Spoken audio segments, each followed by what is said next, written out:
Hello all. I'm gonna drink my first Finback beer in quite a while. I have uploaded a lot of video reviews of their many beers because they seem to make a brand new one every couple weeks.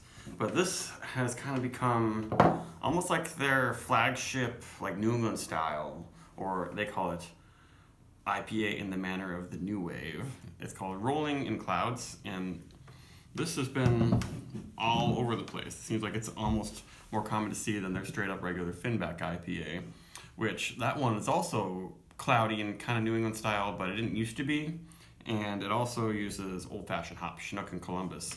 I looked all over, they don't tell you what hops are in here, but I'm assuming it is new wave hops, tropical juicy type stuff going on. But I really like the regular Finback IPA because even though it uses Chinook and Columbus, it's still pretty tropical. It just has a little bit of pine and dank stuff going on. So this is canned May 13th.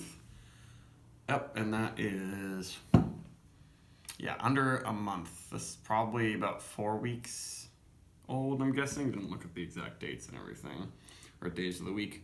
And it's 7.1% alcohol.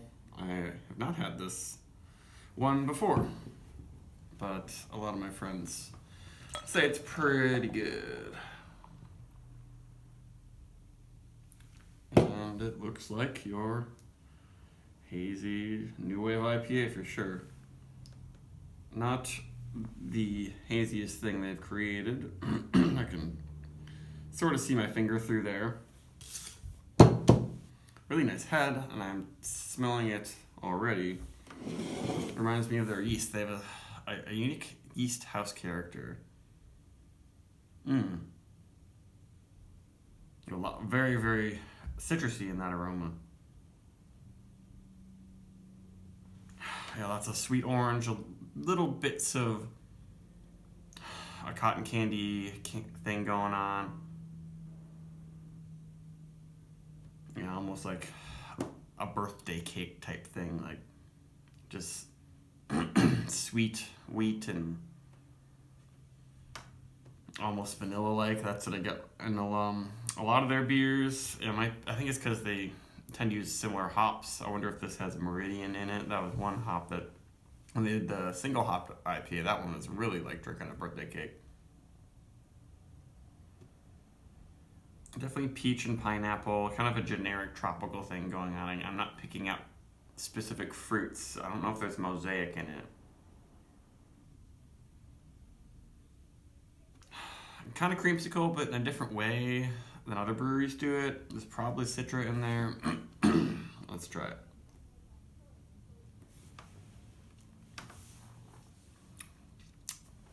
It's good.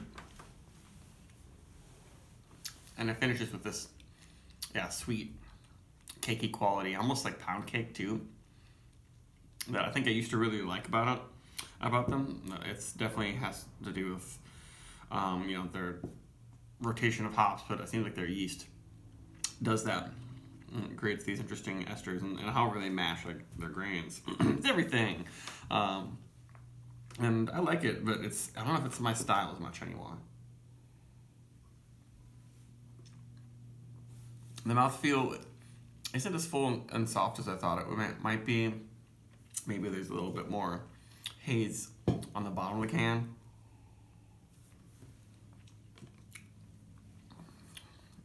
And the carbonation feel is a little bit spritzy, not ultra smooth. It's pretty spritzy, spicy finish, even though it is quite sweet. Maybe as I drink it, some bitterness will build up to deal with it. But it's a little bit, it's just sweet, and it's a juice tropical juice bomb thing basically. But I just wish it were a little bit cleaner in the finish and a little bit nicer carbonation feel.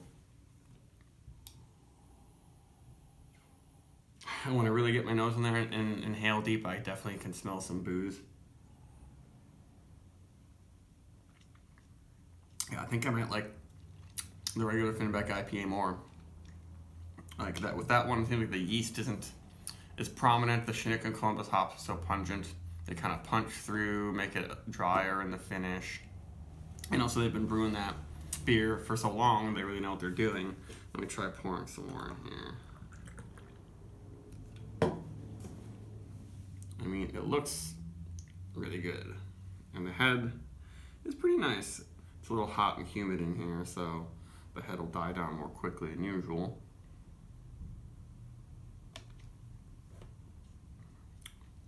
Yeah, that's good. And now it's even more widely available. They're shipping this everywhere. It used to be that big box stores and grocery stores would only get the regular Finback IPA and maybe like some of their less sexy beers, like their their wit beer and stuff. But now they're getting this one. I think a lot of people would really like this one, especially if you like any of Finback's style beers. You might be a fan of this, but I'm only going to give it a 4. A couple years ago, I probably would have been a huge fan of it.